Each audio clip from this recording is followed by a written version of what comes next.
ಈ ಬ್ಯಾಡ್ಜ್ ತುಂಬಾ ಇಂಪಾರ್ಟೆಂಟ್. ಇದು ಹೈಬ್ರಿಡ್ ಅಂದರೆ ಫುಲ್ ಹೈಬ್ರಿಡ್ ಸಿಸ್ಟಮ್ ಇದೆ ಇದರಲ್ಲಿ. ಮಾರುತಿಯವರು ಇದನ್ನು ಇಂಟೆಲಿಜೆಂಟ್ ಎಲೆಕ್ಟ್ರಿಕ್ ಹೈಬ್ರಿಡ್ ಅಂತ ಕರೀತಾರೆ. ಇನ್ನೊಂದು ಸ್ಮಾರ್ಟ್ ಹೈಬ್ರಿಡ್. ಆ ಎಪಿಸೋಡ್ ನೀವು ಆಲ್ರೆಡಿ ನೋಡಾಗಿದೆ. ಇದು ಹೊಸ ಕಾರ್, ಹೊಸ ಸಿಸ್ಟಮ್, ಹೊಸ ದಿನ, ಆದರೆ ಅದೇ ಬಡ್ಡಿ ಲೇಕ್. ಸೊ ಈಗ ಈ ಗಾಡಿ ಹೇಗಿದೆ ನೋಡೋಣ. ಫ್ಲೈವೀಲ್ ಕನ್ನಡಗೆ ಮತ್ತೊಮ್ಮೆ ಸುಸ್ವಾಗತ. ನಾನು ನಿಮ್ಮ ಶ್ರೀಗಂಧ್.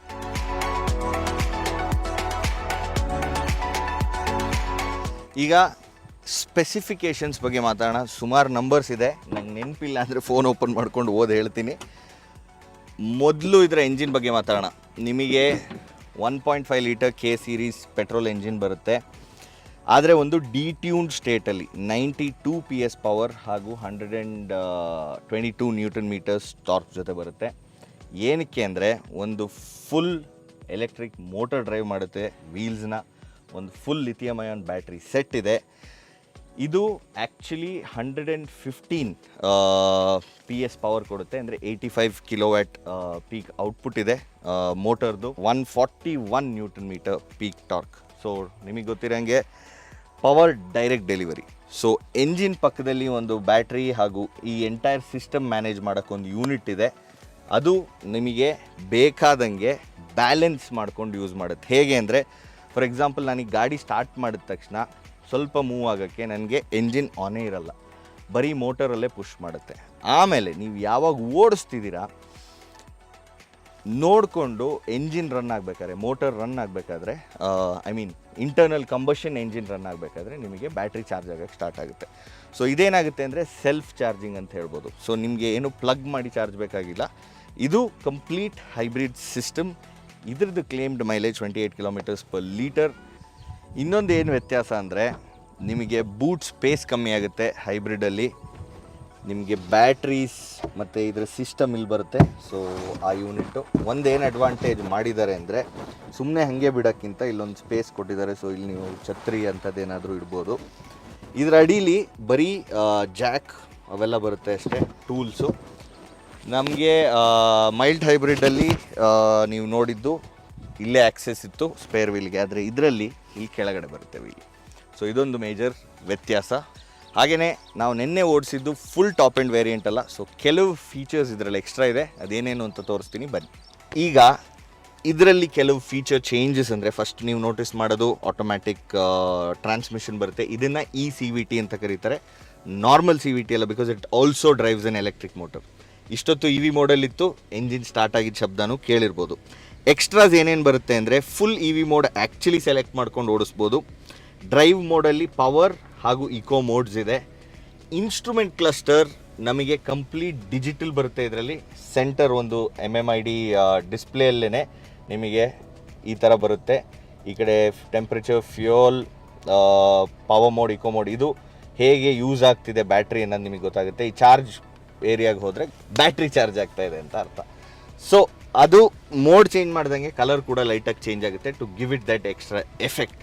ಅದು ಬಿಟ್ಟು ಇಲ್ಲೇ ಇನ್ನೂ 2 ಬಟನ್ ನೀವು ನೋಟಿಸ್ ಮಾಡಿದ್ರೆ ಫ್ರಂಟ್ 2 ಸೀಟ್ಸ್ ಕೂಲ್ಡ್ ಬರುತ್ತೆ. ಸೊ ಇದನ್ನ ಆನ್ ಮಾಡಿಕೊಂಡ್ರೆ ಈ ಸೀಟ್ ಒಳಗಡೆಯಿಂದ ನಮಗೆ ಕೂಲಿಂಗ್ ಎಫೆಕ್ಟ್ ಸಿಗುತ್ತೆ, ವಿಚ್ ಈಸ್ ವೆರಿ ಗುಡ್. ಬಿಸಿಲಿರೋ ಜಾಗಗಳಲ್ಲಿ, ಉದಯಪುರಲ್ಲಿ ಇವತ್ತೇನೋ ಬಿಸಿಲಿಲ್ಲ, ಮಳೆ ಬರೋ ಥರ ಇದೆ, ಇಲ್ಲ ಅಂದರೆ ಇಟ್ ಡೆಫಿನೆಟ್ಲಿ ಹೆಲ್ಪ್ಸ್. ಸೊ ಈ ಪರ್ಫರೇಷನ್ಸ್ ಏನಿದೆಯಲ್ಲ, ಈ ಹೋಲ್ಸು ಇದಿದ್ದರೆ ನಿಮಗೆ ಯೂಶ್ವಲಿ ಕೂಲ್ಡ್ ಸೀಟ್ಸ್ ಮಾಡೋಕ್ಕೆ ಈಸಿ ಆಗುತ್ತೆ. ಇದರಿಂದ ಗಾಳಿ ಬರುತ್ತೆ ನಮಗೆ. ಈಗ ಇನ್ನೊಂದು ಸ್ವಲ್ಪ ಗಿಮಿಕಿ, ನೆಸೆಸರಿ ಇಲ್ಲ, ನಾನು ಮುಂಚೆ ಹೇಳ್ತಾ ಇದ್ದೀನಿ, but it's like a party trick. Heads up display ಬರುತ್ತೆ, ನೀವಿಲ್ಲಿ ನೋಡ್ಬೋದು. HUD ಅದನ್ನ ಕ್ಲೋಸ್ ಕೂಡ ಮಾಡ್ಬೋದು. ಸೊ ಅದರಲ್ಲಿ ನೆಸೆಸರಿ ಇನ್ಫಾರ್ಮೇಷನ್, ವೈಟಲ್ ಗಾಡಿ ಡೀಟೇಲ್ಸ್ ನಿಮಗೆ ಕಾಣುತ್ತೆ. ಈಗ ಕಾಣ್ತಿದೆಯಲ್ಲ, ಈ ಥರ ನೀವು ಹೆಡ್ಸ್ ಅಪ್ ಡಿಸ್ಪ್ಲೇಯಲ್ಲಿ ಬೇಸಿಕ್ ಡೀಟೇಲ್ ಸಿಗುತ್ತೆ. ಬ್ಯಾಟ್ರಿ ಸ್ಟೇಟಸ್, 3-4 ಮೋಡ್ಸ್ ಇದೆ, ನಿಮಗೆ ಯಾವ ಥರ ಬೇಕೋ ಆ ಥರ ಇಟ್ಕೋಬೋದು. ಸೊ ಇದು ಮೇಜರ್ ಚೇಂಜಸ್. ಅಂದರೆ ವೇರಿಯಂಟ್ಸ್ ತಕ್ಕಂತೆ ನಿಮಗೆ cool seats, heads up display ಹಾಗೂ ಇದರ ಹೈಬ್ರಿಡಲ್ಲಿ ಡ್ರೈವ್ ಮೋಡ್ಸ್ ಎಲ್ಲ ಬರುತ್ತೆ. ಆಬ್ವಿಯಸ್ಲಿ ಕ್ರೂಸ್ ಕಂಟ್ರೋಲ್ ಅದು ಇದು ಎಲ್ಲ ಬಂದೇ ಬರುತ್ತೆ. Yes, one more thing, wireless charging ಕೂಡ ಬರುತ್ತೆ ಇದರಲ್ಲಿ. ಇಲ್ಲಿಟ್ಟರೆ ಚಾರ್ಜ್ ಆಗುತ್ತೆ. ಇದು ವ್ಯತ್ಯಾಸಗಳು. ಡ್ರೈವ್ಗೆ ಹೋಗಿ ಈ ಹೈಬ್ರಿಡ್ ಸಿಸ್ಟಮ್ ಹೇಗಿದೆ ಓಡಿಸೋಕ್ಕೆ ನೋಡೋಣ. ಇದು ಸೇಮ್ ಸಿಸ್ಟಮ್ ಗ್ರ್ಯಾಂಡ್ ವಿಟಾರಾ, ಆಮೇಲೆ ಅರ್ಬನ್ ಕ್ರೂಸರ್ ಹೈ ರೈಡರ್, ಉದ್ದ ಹೆಸರು. ಟೊಯೋಟಾ ಅವರ ಅರ್ಬನ್ ಕ್ರೂಸರ್ ಹೈ ರೈಡಲ್ಲೂ ಕೂಡ ಇದೇ ಸಿಸ್ಟಮ್ ಇದೆ. ಇನ್ನು ಆಲ್ರೆಡಿ ಓಡಿಸಾಗಿದೆ, ರಿವ್ಯೂ ಇದೆ, ಲಿಂಕ್ ಚೆಕ್ ಮಾಡಿ. ಬಟ್ ಇದ್ರದ್ದು ಎಕ್ಸ್ಪೀರಿಯನ್ಸ್ ಹೇಗಿದೆ ನೋಡೋಣ ಬನ್ನಿ. ಇವತ್ತು ಅಂತಿದ್ದಂಗೆ ಎಂಜಿನ್ ಸ್ಟಾರ್ಟ್ ಆಯಿತು, ಇಲ್ಲಾಂದರೆ ಬರೀ ಮೋಟ್ರ್ ಓಡುತ್ತೆ. So let's go. ಸ್ವಲ್ಪ ಲೇಕ್ ಸೈಡಿಗೆ ಬಂದಿದ್ವಿ, ಅಲ್ಲಿಂದ ಮೇಲ್ ಬರ್ತಾ ಇದ್ದೀವಿ. ಇದು 2 wheel ಡ್ರೈವ್, ಬಟ್ ಚೆನ್ನಾಗೇ ಹೋಗುತ್ತೆ. 360 ಡಿಗ್ರಿ ಕ್ಯಾಮ್ರಾ ಬರುತ್ತೆ, so makes life way easier. ಶುರು ಮಾಡೋಕ್ಕೆ ಇದರಲ್ಲಿ ಇನ್ನೊಂದು ಎಕ್ಸ್ಟ್ರಾ ಮೋಡ್ ಬರುತ್ತೆ, ಪಿ ಅಂತ. ಸೊ ಇದು ಡೌನ್ ಹಿಲ್ ಎಲ್ಲ ಹೋಗ್ಬೇಕಾದ್ರೆ ಯೂಸ್ ಮಾಡಬೇಕು ಅಂತಾರೆ ಫಾರ್ ಬೆಟರ್ ರೀಜನರೇಷನ್. ಸೊ ಇನ್ನೂ ಜಾಸ್ತಿ ಎಲೆಕ್ಟ್ರಿಸಿಟಿ ಜನರೇಟ್ ಆಗುತ್ತಂತೆ. ಬೂಸ್ಟ್ಗೆ ಹಾಕಿದ್ರೆ ನೀವು ಬಿಟ್ಟ ತಕ್ಷಣ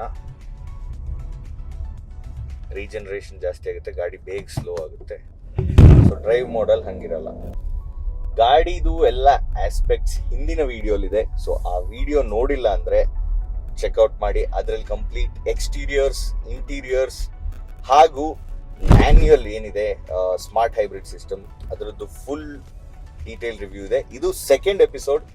ಏನಕ್ಕೆ ಅಂದರೆ ಮೊದಲನೇ ಬಾರಿಗೆ 4 ಗಾಡಿ ಓಡಿಸ್ತಾ ಇದ್ವಿ. ಆಲ್ ಗ್ರಿಪ್, ಇದರ ಆಲ್ ವೀಲ್ ಡ್ರೈವ್ ಸಿಸ್ಟಮ್ ಮತ್ತೆ ಮ್ಯಾನ್ಯುಯಲ್ದು ಹಿಂದಿನ ರಿವ್ಯೂಲಿದೆ.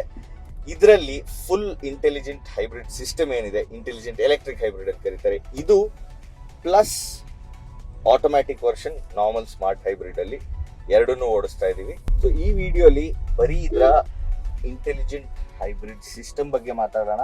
ಈಗ ಡೌನ್ ಹಿಲ್ಗೆ ಬಂದಿದ್ದೀವಿ, just to show the regeneration. So downhill almost hill descent control ತರಾನೇ ನಿಮಗೆ ನೋಡಿ. ಡೌನ್ ಹಿಲ್ ಮುಗೀತಿದ್ದಂಗೆ ಗಾಡಿ ಸ್ಲೋ ಆಗಕ್ಕೆ ಸ್ಟಾರ್ಟ್ ಆಯಿತು. ಅದೇ ನಾನು ಡ್ರೈವ್ಗೆ ಇಟ್ಟ ತಕ್ಷಣ ಇನ್ನೂ ಸ್ಮೂತಾಗಿ ಮೂವ್ ಆಗಕ್ಕೆ ಶುರು ಆಗುತ್ತೆ. ಸೊ ಬೆಟ್ಟಗಾಡಲ್ಲಿ ಓಡಾಡಬೇಕಾದ್ರೆ ನಿಮಗೆ ರೀಜನರೇಷನ್ ಇನ್ನೂ ಚೆನ್ನಾಗಾಗುತ್ತೆ, ಇನ್ನೂ ಎಫಿಷಿಯನ್ಸಿ ಜಾಸ್ತಿ ಸಿಗುತ್ತೆ. ಬೆಟ್ಟ ಹತ್ಬೇಕಾದ್ರೆ ಮಾತ್ರ ಮೇಲೆ ಎನರ್ಜಿ, ಬರ್ಬೇಕಾದ್ರೆ ಜನರೇಷನ್ ಜಾಸ್ತಿ ಆಗ್ತಾ ಇರುತ್ತೆ. ಸೊ ಗಾಡಿ ಬೇಕಾದಂಗೆ ಎಲೆಕ್ಟ್ರಿಕ್, ಈಗ ಇವಿ ಅಂತ ತೋರಿಸ್ತಾ ಇದೆ. ಸೊ ಇವಿ ಮೋಡ್ಗೆ ಹೋಗಿದೆ ಕಂಪ್ಲೀಟ್ ಆಗಿ, ಆಟೋಮ್ಯಾಟಿಕ್ ಆಗಿ. ನಾನು ಹಾಕಿದ್ದಲ್ಲ, ಸೊ ಲೈಟ್ ಥ್ರಾಟಲ್ ಕೊಡ್ತಾ ಇದ್ದೀನಿ ಅಷ್ಟೇ. ಸೊ ಇವಿಲೇ ಓಡ್ತಾ ಇದೆ.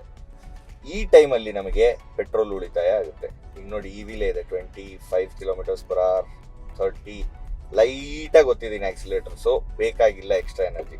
ಅದೇ ಫುಲ್ ಒತ್ತಿದ್ರೆ ಶಿಫ್ಟ್ ಆಗುತ್ತೆ, ಎಂಜಿನ್ ಸೌಂಡ್ ಕೇಳಿಸ್ತಾ. So engine will kick in. So ಇದು ವರ್ಕ್ ಆಗೋ ಸಿಸ್ಟಮ್. ಅದು ಬಿಟ್ಟು ನಾನು ಕಂಪ್ಲೀಟ್ ಇವಿ ಮೋಡ್ಗೆ ಹಾಕಿಡ್ಬೋದು. ಇಲ್ಲೊಂದು ಸ್ವಿಚ್ ಇದೆ, ಆ ಇವಿ ಮೋಡಲ್ಲಿ ಇವಿನೇ ವರ್ಕ್ ಆಗುತ್ತೆ. ಬೇರೆ ICE ಎಂಜಿನಿಂದ ಏನು ಪವರ್ ಹೋಗಲ್ಲ ವೀಲ್ಸಿಗೆ. ಸೊ ಈ EV mode depending on the battery state, driving conditions ಒಂದೊಂದ್ಸತಿ ಡಿಸೇಬಲ್ ಆಗಿರುತ್ತೆ. ಅಂಥ ಟೈಮಲ್ಲಿ ನಾವು ಇವಿ ಮೋಡ್ ಯೂಸ್ ಮಾಡೋಕ್ಕೆ ಆಗಲ್ಲ. ಪ್ರಾಬಬ್ಲಿ ಎಲ್ಲಾದರೂ ಸ್ವಲ್ಪ ಸೈಲೆಂಟಾಗಿ ಹೋಗಬೇಕು ಅಂತಿದ್ದಾಗ, ಅಥವಾ ಸಿಟಿಲಿ ಇಲ್ಲಿಂದ ಇಲ್ಲಿಗೆ ಹೋಗಬೇಕು, ಇಂಜಿನೇ ಬೇಡ ಅಂದಾಗ ಇವಿ ಮೋಡ್ಗೆ ಹಾಕ್ಬೋದು. ಇನ್ನು ಆಫ್ ಕೂಡ ಮಾಡ್ಬೋದು. ಜೊತೆಲೆ ಡ್ರೈವ್ ಮೋಡ್ಸಲ್ಲಿ 2 ಇದೆ, ಒಂದು ಈಕೋ, ಒಂದು ಪವರ್. ಸೊ ಪವರ್ ಅಲ್ಲಿ ಇನ್ನೂ ಜಾಸ್ತಿ, because it's automatic, it gives you more spirited driving. ಅಂದರೆ ಒಂದು ಸ್ವಲ್ಪ ಫಾಸ್ಟ್ ಹೋಗ್ಬೇಕಂದ್ರೆ, ಸ್ವಲ್ಪ ಪರ್ಫಾರ್ಮೆನ್ಸ್ ಜಾಸ್ತಿ ಬೇಕು ಅಂದರೆ ಪವರ್ ಮೋಡ್ಗೆ ಹಾಕಬಹುದು. ಸೊ ಪವರ್ ಮೋಡಲ್ಲೂ ಕೂಡ ಇವಿ ವರ್ಕ್ ಆಗುತ್ತೆ. ಸೊ ಈಗ ಇದರ ಪರ್ಫಾರ್ಮೆನ್ಸ್ ಬಗ್ಗೆ ಮಾತಾಡಕ್ ಬಂದ್ರೆ, ಪವರ್ ಮೋಡಲ್ಲೂ ಕೂಡ ತುಂಬಾ ಚೆನ್ನಾಗಿದೆ ಪರ್ಫಾರ್ಮೆನ್ಸ್ ಅಂತ ಏನು ಹೇಳಕ್ಕಾಗಲ್ಲ. Yes, it is adequate. ಸಿಟೀಸಲ್ಲಂತೂ ಏನೂ ಕಂಪ್ಲೇಂಟ್ಸ್ ಇಲ್ಲ. ಹೈವೇಸಲ್ಲಿ ಹೋಗ್ಬೇಕಾದ್ರೆ ಒಂದು ಸ್ವಲ್ಪ ಪವರ್ ಕಮ್ಮಿ ಅನ್ನಿಸ್ಬೋದು. ಇನ್ನು ಮಾರುತಿ ಕಾರ್ಸ್ ಲಾಸ್ಟ್ ಬಲೇನೋ ಇಂದ ಎಲ್ಲ ಹೊಸ ಬಂದಿರೋದ್ರಲ್ಲಿ ನಾನು ಇದನ್ನ ಹೇಳ್ತಾನೆ ಬಂದಿದ್ದೀನಿ. These are not enthusiast driven cars. ಅಂದರೆ these are more about efficiency. ನಮಗೆ ಫ್ಯೂಯಲ್ ಎಫಿಷಿಯನ್ಸಿ ಜಾಸ್ತಿ ಮಾಡೋಕ್ಕೆ ಏನೇನು ಬೇಕೋ ಅದ್ರ ತಕ್ಕಂತೆ ಟ್ಯೂನಿಂಗ್ ಮಾಡ್ತಾ ಇದ್ದಾರೆ. ಇವ್ರ ಹತ್ರ ಡೀಸೆಲ್ ಎಂಜಿನ್ ಯಾವುದೂ ಇಲ್ಲ, ಇವಾಗ ಡೀಸೆಲ್ ನಿಲ್ಲಿಸಿದ್ದಾರೆ. ಸೊ ಪೆಟ್ರೋಲಲ್ಲೇ ಇನ್ನೂ ಬೆಟರ್ ಮೈಲೇಜ್ ತೆಗಿಯೋಕ್ಕೋಸ್ಕರ ಈ ಥರ ಮಾಡ್ತಾ ಇದ್ದಾರೆ. ಆದರೆ ಯಾವಾಗಲೂ ಒಂಚೂರು ಕಮ್ಮಿ ಅನಿಸುತ್ತೆ ಇನ್ ಟರ್ಮ್ಸ್ ಆಫ್ ಪವರ್. ಸೊ ಇದರಲ್ಲಿ ಎಲೆಕ್ಟ್ರಿಕ್ ಮೋಟ್ರ್ ಇದೆ, ಡಿಟ್ಯೂನ್ ಮಾಡಿದ್ದಾರೆ ಎಂಜಿನ್ನು, ಅದೆರಡು ಸೇರಿ ಹೋಗುತ್ತೆ ಅಂದರೂ ಕೂಡ ಒಂಚೂರು ಪವರ್ ಕಮ್ಮಿ ಅನಿಸುತ್ತೆ. ಟರ್ನಿಂಗ್ ರೇಡಿಯಸ್ ಎಲ್ಲ ಚೆನ್ನಾಗಿದೆ. ಅದೇ ಹೇಳಿದ್ನಲ್ಲ, ಲೈಟ್ ಸ್ಟಿಯರಿಂಗ್ ವೀಲ್. ಸೊ ಸಿಟೀಸಿಗೆ ಮಾಡಿದಂಥ ಗಾಡಿ. ಹೈವೇಸಲ್ಲೂ ತೊಗೊಂಡು ಹೋಗ್ಬೋದು, ನಾನು ಇಲ್ಲ ಅಂತ ಹೇಳಲ್ಲ. ಆದರೆ ನನ್ನ ಮೇನ್ ಪಾಯಿಂಟ್ ಏನು ಅಂದರೆ ತುಂಬ ಸ್ಪಿರಿಟೆಡ್ ಡ್ರೈವಿಂಗ್ ಇರಲ್ಲ. ಈಗ ಒಂದು ಸ್ಟ್ರೆಚ್ ಬಂತು, ಚೆನ್ನಾಗೇ ಹೋಗುತ್ತೆ, ಅದ್ರ ಬಗ್ಗೆ ಏನು ಕಂಪ್ಲೇಂಟ್ಸ್ ಇಲ್ಲ. ಆದರೂ ಕೂಡ ಚೂರು ಟೈಮ್ ತಗೊಳುತ್ತೆ 100 ಹೋಗೋಕ್ಕೆ. ಆ ಲೀನಿಯರ್ ಪವರ್ ಡೆಲಿವರಿ ಏನಿದೆ ಅದರಲ್ಲೊಂದು ಸ್ವಲ್ಪ ನನಗೆ ಇದನ್ಸುತ್ತೆ.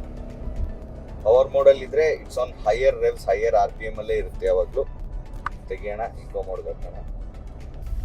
ಇದು ಫುಲ್ ಹೈಬ್ರಿಡ್ ಸಿಸ್ಟಮ್ ಜೊತೆ experience. Yes, every day usage ತುಂಬ ಚೆನ್ನಾಗಿದೆ. ಫ್ಯೂಲ್ ಸೇವಿಂಗ್ಸ್ ಕೂಡ ಜಾಸ್ತಿ ಆಗುತ್ತೆ. ಈಗ ಮೇನ್ ಪ್ರೈಸಿಂಗ್ ಬರಬೇಕು. ಇದ್ರದ್ದು ಡೀಟೇಲ್ಡ್ ಪ್ರೈಸಿಂಗ್ ಇನ್ನೂ ಅನೌನ್ಸ್ ಮಾಡಿಲ್ಲ, ಸೊ ಅದಕ್ಕೊಂದು ಕಾಯೋಣ. ಜೊತೆಯಲ್ಲೇನೆ ಇದರ ಸ್ಮಾರ್ಟ್ ಹೈಬ್ರಿಡ್ ಆಟೋಮ್ಯಾಟಿಕ್ ಜೊತೆ ಹೇಗಿದೆ ಅದನ್ನು ಕೂಡ ನೋಡೋಣ ಬನ್ನಿ. ಈಗ ಫುಲ್ ಹೈಬ್ರಿಡ್ ಇಂದ ಮೈಲ್ಡ್ ಹೈಬ್ರಿಡ್ ಬಂದು ಕೂತಿದ್ದೀವಿ. ಮೈಲ್ಡ್ ಹೈಬ್ರಿಡ್ ಹೇಗೆ ವರ್ಕ್ ಆಗುತ್ತೆ ಅಂತ ಹೇಳ್ತೀನಿ. ಸೊ ಇದರಲ್ಲೂ ಕೂಡ ಒಂದು ಸಣ್ಣ ಮೋಟರ್ ಹಾಗೂ ಬ್ಯಾಟ್ರಿ ಸಿಸ್ಟಮ್ ಇರುತ್ತೆ. ಇದರಿಂದ ಏನಾಗುತ್ತೆ ಅಂದರೆ ರೀಜನ್ ಆಗ್ತಿರ್ಬೇಕಾದ್ರೆ ಚಾರ್ಜ್ ಆಗುತ್ತೆ, ಬರೀ ರೀಜನ್ ಆಗ್ತಿರ್ಬೇಕಾದ್ರೆ ಮಾತ್ರ. ಸೊ ರೀಜನ್ ಆಗ್ಬೇಕಾದ್ರೆ ಚಾರ್ಜ್ ಆಗಿದ್ದು ಸ್ಟೋರ್ ಆಗಿರುತ್ತೆ ಬ್ಯಾಟ್ರಿಲಿ. ಇದರಲ್ಲಿ ಫುಲ್ ಹೈಬ್ರಿಡ್ ಅಷ್ಟು ದೊಡ್ಡ ಬ್ಯಾಟ್ರಿ ಬರಲ್ಲ, ದೊಡ್ಡ ಮೋಟರ್ ಬರಲ್ಲ. It's a very small motor which helps in trying to move the vehicle. So ಒಂದು ಸ್ವಲ್ಪ ಇನ್ಪುಟ್ಸ್ ಇರುತ್ತೆ ಇದರಿಂದ, ಆದರೆ ಅದರಲ್ಲಿ ಒಂದು proper electric motor with proper output which actually drives the car.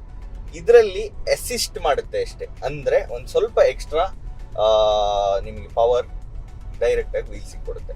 So ಅದು ಹಿಂಗೆ ವರ್ಕ್ ಆಗುತ್ತೆ. ಸೊ ಅದ್ರಲ್ಲಿ ನೀವು ನೋಡ್ಬೋದು 28 ಕ್ಲೇಮ್ಡ್ ಮೈಲೇಜ್ ಇದೆ, ಇದ್ರದ್ದು 14 ಇದೆ. ಈಗ ಬೇರೆ ಆಸ್ಪೆಕ್ಟ್ಸ್ ನೋಡಕ್ ಬಂದ್ರೆ ಇದೊಂದು 6 ಸ್ಪೀಡ್ 80 ಬರುತ್ತೆ. ನಾವು ಹಿಂದಿನ ಎಪಿಸೋಡ್ ಅಂದ್ರೆ ನಿನ್ನೆ ಓಡಿಸಿದ ಕಾರು ಕಂಪ್ಲೀಟ್ ಮ್ಯಾನ್ಯುಯಲ್.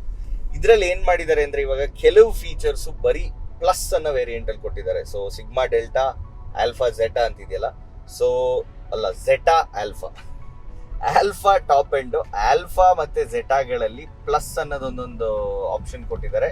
ಅದ್ರಲ್ಲಿ ನಿಮ್ಗೆ additional features like HUD, wireless charging, cooled seats ಅವೆಲ್ಲ ಬರುತ್ತೆ. ಸೊ ಈ ವೇರಿಯಂಟ್ ಅಲ್ಲಿ ಬರಲ್ಲ, ಇದನ್ನು ಟಾಪ್ ಎಂಡ್, ಬಟ್ ಇದಕ್ಕಿಂತ ಹೈಯರ್ ವೇರಿಯಂಟ್ಸ್ ಇದೆ. ಇದ್ರಲ್ಲಿ ಪ್ಯಾನರಾಮಿಕ್ ಸನ್ ರೂಫ್ ಇದೆ ವಿತ್ ಡಬಲ್ ಓಪನಿಂಗ್. ನೆನ್ನೆನೂ ಅದನ್ನ ಹೇಳಿದ್ದೆ ಹಿಂದಿನ ಎಪಿಸೋಡ್ ಅಲ್ಲಿ. ಸೊ ಅದೆಲ್ಲ ಬಿಟ್ಟು ನಿಮ್ಗೆ ಅಡಿಷನಲ್ ಏನ್ ಸಿಗುತ್ತೆ ಅಂದ್ರೆ ಈ ಆಟೋಮ್ಯಾಟಿಕ್ ಅಲ್ಲಿ ಪ್ಯಾಡಲ್ ಶಿಫ್ಟರ್ ಸಿಗುತ್ತೆ, ವಿಚ್ ಇಸ್ ನೈಸ್. ತುಂಬಾ ಡೈನಮಿಕ್ ಡ್ರೈವಿಂಗ್ ಇದೆಯಾ ಇದರಲ್ಲಿ, ಬಿಕಾಸ್ ನಮ್ಗದು ಮ್ಯಾನ್ಯುಯಲ್ ಅಲ್ಲಿ ಮತ್ತೆ ಫುಲ್ ಹೈಬ್ರಿಡ್ ಸಿಸ್ಟಮ್ ಅಲ್ಲಿ ಅನ್ನಿಸ್ಲಿಲ್ಲ. ಸೊ ಇದ್ರಲ್ಲಿ ಇದೆಯಾ ನೋಡೋಣ ಒಂದ್ಸಲಿ. ಸೊ ಮ್ಯಾನ್ಯುಯಲ್ ಮೋಡ್ ಕೂಡ ಇದೆ, ಅದು ಫುಲ್ ಏನು ಇನ್ಪುಟ್ ಬರೋದೇ ಇಲ್ಲ. ಫಾರ್ ಎಕ್ಸಾಂಪಲ್ ನಾನು ಡ್ರೈವ್ ಮೋಡ್ ಅಲ್ಲಿ ಪ್ಯಾಡಲ್ ಶಿಫ್ಟರ್ಸ್ ಯೂಸ್ ಮಾಡಿದಾಗ ಮ್ಯಾನ್ಯುಯಲಿಗೆ ಶಿಫ್ಟ್ ಆಗುತ್ತೆ ಇನ್ಸ್ಟೆಂಟ್ ಆಗಿ. ಆದ್ರೆ ಇನ್ ಕೇಸ್ ಏನಾದ್ರೂ ನಾನು ಥ್ರಾಟಲ್ ಕೊಡ್ಲಿಲ್ಲ, ಗಾಡಿ ತುಂಬಾ ಸ್ಲೋ ಆಯ್ತು ಅಂದಾಗ ಆಟೋಮ್ಯಾಟಿಕ್ ಡೌನ್ ಶಿಫ್ಟ್ಸ್ ಆಗುತ್ತೆ. ಅದೇ ಮ್ಯಾನ್ಯುಯಲ್ ಮೋಡಲ್ಲೂ ಆಕ್ಚುಲಿ ಹಂಗೆ ಆಗ್ಬೇಕು, ಡೌನ್ ಶಿಫ್ಟ್ಸ್. ಆದ್ರೆ ಇದರಲ್ಲಿ ಅಪ್ ಶಿಫ್ಟ್ಸ್ ಆಗದೇ ಇಲ್ಲ, because it's in complete manual. ಇದೊಂದು ಸ್ವಲ್ಪ ಸ್ಲೋ ಮಾಡಿ ನೋಡೋಣ, ಡೌನ್ ಶಿಫ್ಟ್ ಆಗುತ್ತಾ. ಮ್ಯಾನ್ಯುಯಲ್ ಅಲ್ಲಿ ಇದೆ, 3 ಅಲ್ಲಿ ಇದೆ, 3rd ಗೇರ್ ಅಲ್ಲಿ. ಸ್ಲೋ ಮಾಡ್ತಾ ಇದ್ದೀನಿ, ಆದ್ರೆ ಡೌನ್ ಶಿಫ್ಟ್ ಆಗ್ತಾ ಇಲ್ಲ. ಸ್ಲೋ ಮಾಡೋಣ, ಡೌನ್ ಶಿಫ್ಟ್ ಇವಾಗ ಆಯ್ತು. ಆದ್ರೆ ಅಪ್ ಶಿಫ್ಟ್ಸ್ ಇದರಲ್ಲಿ ಆಗಲ್ಲ, ನೀವೇ ಮ್ಯಾನ್ಯುಯಲಿ ಪ್ಯಾಡಲ್ ಶಿಫ್ಟರ್ಸ್ ಅಲ್ಲಿ ಮಾಡಬೇಕು ಈ ತರ. ಸೊ ಇದ್ರಲ್ಲೂ ಕೂಡ ಈಗ ಜಸ್ಟ್ ಓಡಿಸಿದ ಟೈಮಲ್ಲಿ ಯು ಕಾಂಟ್ ಆಕ್ಚುಲಿ ಫೀಲ್, ಇವನ್ ದೋ ಇದ್ರಲ್ಲಿ ಮ್ಯಾನ್ಯುಯಲ್ ಮೋಡ್ ಇದ್ರೂ ಕೂಡ ತುಂಬಾ ಪವರ್ಫುಲ್ ಅನ್ನೋ ಫೀಲಿಂಗ್ ಬರಲ್ಲ. ಫುಲ್ ಥ್ರಾಟಲ್ ಕೊಟ್ರು ಸೌಂಡ್ ಬರ್ತಾ ಇದೆ, ಬಟ್ ಸ್ಟಿಲ್ ಪರ್ಫಾರ್ಮೆನ್ಸ್ ನಿಮ್ಗೆ ಏನು ಬೇಕು ಅನ್ಸುತ್ತೆ ಫುಲ್ ಗಾಡಿಯಿಂದ ಅದು ಸಿಗಲ್ಲ. ಇದಿಷ್ಟು ವ್ಯತ್ಯಾಸಗಳು ಬಿಟ್ಟರೆ ಬೇರೆ ಏನೂ ಇಲ್ಲ ಇದರಲ್ಲಿ. ಸೊ ಟ್ರಾನ್ಸ್ಮಿಷನ್ ಹಾಗೂ smart hybrid system, full hybrid ಇದೆ. ಸೊ ಜಸ್ಟ್ ಒಂದು ಫುಲ್ ಎಕ್ಸ್ಪ್ಲೈನ್ ಮಾಡ್ತೀನಿ ವೇರಿಯಂಟ್ಸ್ ಏನೇನಿದೆ ಅಂತ. ಸೊ ನಮಗೆ ಎಂಜಿನ್ ಆಪ್ಷನ್ಸ್ 2 ಇದೆ. ಎರಡೂ ಕೂಡ ಒಂದು 1.5 litre K series petrol engine. ಆದರೆ ಸ್ಟೇಟ್ ಆಫ್ ಟ್ಯೂನ್ ಬೇರೆ. ಏನಕ್ಕೆ ಅಂದರೆ 2 ಥರದ ಹೈಬ್ರಿಡ್ ಸಿಸ್ಟಮ್ ಇದೆ. ಸೊ ಹೈಬ್ರಿಡ್ ಸಿಸ್ಟಮ್ ಇಂಟ್ರೊಡ್ಯೂಸ್ ಆಗ್ತಾ ಇರೋದು ಒಳ್ಳೇದು. ಸ್ಮಾರ್ಟ್ ಹೈಬ್ರಿಡ್ ಅಂತ ಮುಂಚೆಯಿಂದ ಇತ್ತು ಮಾರುತಿ ಅವ್ರದ್ದೇನೆ. ಸೊ ಇದೊಂದು ಮೈಲ್ಡ್ ಹೈಬ್ರಿಡ್ ಸಿಸ್ಟಮ್. ಇನ್ನೊಂದು ಫುಲ್ ಹೈಬ್ರಿಡ್ ಸಿಸ್ಟಮ್, ಅಂದರೆ ನಿಮಗೆ proper motor, proper battery unit ಇರುತ್ತೆ, ನಿಮಗೆ ಮ್ಯಾಕ್ಸಿಮಮ್ ಮೈಲೇಜ್ ಕೊಡುತ್ತೆ. 28 kmpl ಕ್ಲೇಮ್, ಇದು 14 kmpl ಕ್ಲೇಮ್. ಈಗ ಬೇರೆ ಆಸ್ಪೆಕ್ಟ್ಸ್ ಏನು ಅಂದರೆ ಚೇಂಜಸ್. ಈಗ ನಮಗೆ ಮೈಲ್ಡ್ ಹೈಬ್ರಿಡ್ ಸಿಸ್ಟಮ್ ಅಲ್ಲಿ ಒಂದು ಮ್ಯಾನ್ಯಲ್ ಇದೆ 5 ಸ್ಪೀಡ್, ಒಂದು 6 ಸ್ಪೀಡ್ 80 ಈಗ ಓಡಿಸ್ತಾ ಇದೀವಲ್ಲ ಇದು ಬಿಟ್ಟು ಒಂದು 4 ವೀಲ್ ಡ್ರೈವ್ ಸಿಸ್ಟಮ್ ಕೂಡ ಇದೆ, ಆಲ್ ಗ್ರಿಪ್ ಅಂತ. ಅದು ಬರೀ ಮ್ಯಾನ್ಯುಯಲ್ ಅಲ್ಲಿ ಮಾತ್ರ ಬರೋದು. ಅದರಲ್ಲಿ ಮಾರುತಿ ಅವರ ಆಲ್ ವೀಲ್ ಡ್ರೈವ್ ಟೆಕ್ನಾಲಜಿ ಇದೆ, ಆಲ್ ಗ್ರಿಪ್. 4 ವೀಲ್ಸ್ಗೆ ಎಂಜಿನ್ ಇಂದ ಪವರ್ ಹೋಗುತ್ತೆ. ನಿಮಗೆ ಡ್ರೈವಿಂಗ್ ಮೋಡ್ಸ್ ಇದೆ, ಆಟೋಮ್ಯಾಟಿಕ್ ಆಗಿ ಸೆನ್ಸ್ ಮಾಡಿ ವೀಲ್ ಸ್ಲಿಪ್ ಆದಾಗ 4 ವೀಲ್ ಡ್ರೈವ್ ಎಂಗೇಜ್ ಆಗುತ್ತೆ. ಆದ್ರೆ ನಿಮಗೆ ಏನಾದ್ರೂ ಅದನ್ನ ಲಾಕ್ ಮಾಡಿಡ್ಬೇಕು ಡಿಫಿಕಲ್ಟ್ ಸಿಚುವೇಶನ್ಸ್ ಅಲ್ಲಿದ್ರೆ ಅದು ಆಪ್ಷನ್ ಇದೆ. ಈ ಗಾಡಿ ಒಂದು ಫುಲ್ ಟ್ರ್ಯಾಕ್ ಸೆಟಪ್ ಮಾಡಿದ್ರು, ಅದ್ರಲ್ಲಿ ನಾವು ಟೆಸ್ಟ್ ಮಾಡಿದೀವಿ, ಅದು ಇದರ ಹಿಂದಿನ ಎಪಿಸೋಡ್ ಅಲ್ಲಿ ಇದೆ. ಈಗ ಇದಿಷ್ಟು ಬಿಟ್ರೆ ನಮಗೆ ಮೈಲ್ಡ್ ಹೈಬ್ರಿಡ್ ಆದ್ಮೇಲೆ ಫುಲ್ ಹೈಬ್ರಿಡ್ ಸಿಸ್ಟಮ್ ಬರುತ್ತೆ. ಇದನ್ನ ಇವರು ಇಂಟೆಲಿಜೆಂಟ್ ಎಲೆಕ್ಟ್ರಿಕ್ ಹೈಬ್ರಿಡ್ ಅಂತ ಕರೀತಾರೆ. ಸೊ ಇದ್ರಲ್ಲಿ ನಮಗೆ ಕೇವಲ ಆಟೋಮ್ಯಾಟಿಕ್ ಮಾತ್ರ ಆಪ್ಷನ್ ಇರೋದು. ಇದರ ಫುಲ್ ಹೈಬ್ರಿಡ್ ಸಿಸ್ಟಮ್ ನ ಮಾರುತಿ ಅವರು ಇಂಟೆಲಿಜೆಂಟ್ ಎಲೆಕ್ಟ್ರಿಕ್ ಹೈಬ್ರಿಡ್ ಅಂತ ಕರೀತಾರೆ. ಸೊ ಇದರಲ್ಲಿ ಏನಂದ್ರೆ ನಮಗೆ ಒಂದು ಫುಲ್ ಹೈಬ್ರಿಡ್ ಸಿಸ್ಟಮ್ ಬರುತ್ತೆ, ಹೇಳ್ದಂಗೆನೆ proper motor which drives the wheels, ಜೊತೆಲೇನೆ ಒಂದು ಒಳ್ಳೆ ಬ್ಯಾಟ್ರಿ ಯೂನಿಟ್ ಕೂಡ ಬರುತ್ತೆ. ಇದು ಇವಿ ಮೋಡ್ ಅಂತಾನು ಇದೆ, ಸೊ ಕಂಪ್ಲೀಟ್ ಇವಿ ಆಗು ಕೂಡ ಗಾಡಿ ಓಡಿಸ್ಬೋದು. ಇದರಲ್ಲಿ ಕೇವಲ ಒಂದೇ ಒಂದು ಗೇರ್ ಬಾಕ್ಸ್ ಆಪ್ಷನ್ ಬರೋದು, ಎಲೆಕ್ಟ್ರಾನಿಕ್ CVT ಅಂತ ಕರೀತಾರೆ ಅದನ್ನ. ಈಗ ಇದರ ಮೇನ್ ಇಂಪಾರ್ಟೆಂಟ್ ಪಾಯಿಂಟ್ ಪ್ರೈಸಿಂಗ್. ಇದ್ರ ಪ್ರೈಸಸ್ ಇನ್ನೂ ಅನೌನ್ಸ್ ಮಾಡಿಲ್ಲ. ಹೈ ರೈಡರ್ದು ವ್ಯಾಲ್ಯೂಸ್ ಇಟ್ಕೊಂಡು ನಾವು ಕಂಪೇರ್ ಮಾಡ್ಬೋದು. ಪ್ರಾಬಬಲಿ ಮಾರುತಿ ಆ ಪ್ರೈಸ್ ನ ಅಂಡರ್ ಕೂಡ ಮಾಡ್ಬೋದು. ಇದು ಆಫ್ ಕೋರ್ಸ್ ಕಾಂಪಿಟೇಷನ್ ಇಲ್ಲ, ಅವರಲ್ಲಿ ಅಗ್ರಿಮೆಂಟ್ ಇರುತ್ತೆ. ಅಗ್ರಿಮೆಂಟ್ ತಕ್ಕಂತೆ ಒಂದು ಕಂಪನಿಯವ್ರು ಜಾಸ್ತಿ ಇಡ್ತಾರೆ, ಇನ್ನೊಂದು ಕಂಪನಿಯವ್ರು ಕಮ್ಮಿ ಇಡ್ತಾರೆ. ಟೊಯೋಟೋದು ಯೂಶಲಿ ಟ್ರೆಂಡ್ ಜಾಸ್ತಿನೇ ಇಟ್ಕೊಂಡ್ ಬಂದಿದ್ದಾರೆ. ಇಷ್ಟು ಬಲೆನೋ ಗ್ಲಾನ್ಸ್ ಆಗಿರ್ಬೋದು ಅಥವಾ ಬ್ರೆಜಾದು ಆಲ್ಟರ್ನೇಟಿವ್ ಅರ್ಬನ್ ಕ್ರೂಸರ್ ಆಗಿರ್ಬೋದು. ಸೊ ಈ ರೀಬ್ಯಾಜ್ಡ್ ಕಾರ್ಸ್ ಎಲ್ಲದರಲ್ಲೂ ಒಂದು ಪ್ರೈಸ್ ಒಂಚೂರು ಡಿಫ್ರೆನ್ಸ್ ಇರುತ್ತೆ. ಹಂಗೆ ನೋಡಕ್ ಬಂದ್ರೆ ಹೈ ರೈಡರ್ ಸ್ಟಾರ್ಟ್ ಆಗೋದು 15,11,000 ಎಕ್ಸ್ ಶೋರೂಮ್ ಬೇಸ್ ವೇರಿಯಂಟ್ಗೆ, ಅಲ್ಲಿ 4 ವೇರಿಯಂಟ್ ಇರೋದು. ಇನ್ನೊಂದು top end fully loaded hybrid system ಇರೋದು 19 ಲಕ್ಷ ಎಕ್ಸ್ ಶೋರೂಮ್. ಸೊ ಅದಕ್ಕಿಂತ ಒಂದು ಸ್ವಲ್ಪ ಕಮ್ಮಿ ಇರ್ಬೋದು ಪ್ರಾಬಬ್ಲಿ, ನೋಡೋಣ, ವೇಟ್ ಮಾಡಿ. ಈಗ ನಮ್ಮ ಫ್ಲೈವೀಲ್ ವರ್ಡಿಂಗ್. ಸೊ ಈ ಗ್ರ್ಯಾಂಡ್ ವಿಟಾರಾ ಕಾರ್ ನೋಡಕ್ ಚೆನ್ನಾಗಿದೆ, ನಿಮಗೆ ಒಳ್ಳೆ SUV ಸ್ಟೈಲಿಂಗ್ ಇದೆ, ಇಂಟೀರಿಯರ್ಸ್ ಸ್ಪೇಸ್ ವೈಸ್ ಡೀಸೆಂಟ್ ಆಗಿದೆ, ಆದರೆ ಟೆಕ್ನಾಲಜಿ ಎಲ್ಲ ಇದೆ, ಪ್ರೀಮಿಯಂ ಫೀಲ್ ಇದೆ, ದೊಡ್ಡ ಸನ್ರೂಫ್ ಇದೆ, ಅದನ್ನ ಹೇಳಲೇಬೇಕು.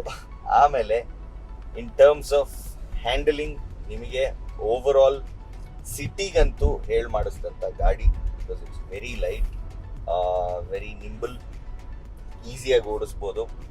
ಆದರೆ ಹೈವೇಸಿಗೆ 2 ಮ್ಯಾಟ್ರ್ ಆಗುತ್ತೆ. ಒಂದು ಇದರ ಪರ್ಫಾರ್ಮೆನ್ಸ್ ಸ್ವಲ್ಪ ಸೋಬರ್ ಅಂತ ಹೇಳ್ಬೋದು, ಅಂದರೆ ಲೀನಿಯರ್ ಔಟ್, ನಿಮಗೆ ತುಂಬ ಪರ್ಫಾರ್ಮೆನ್ಸ್ ಓರಿಯೆಂಟೆಡ್, ತುಂಬ ಪೆಪ್ಪಿ ಅಂತ ಹೇಳಕ್ಕಾಗಲ್ಲ.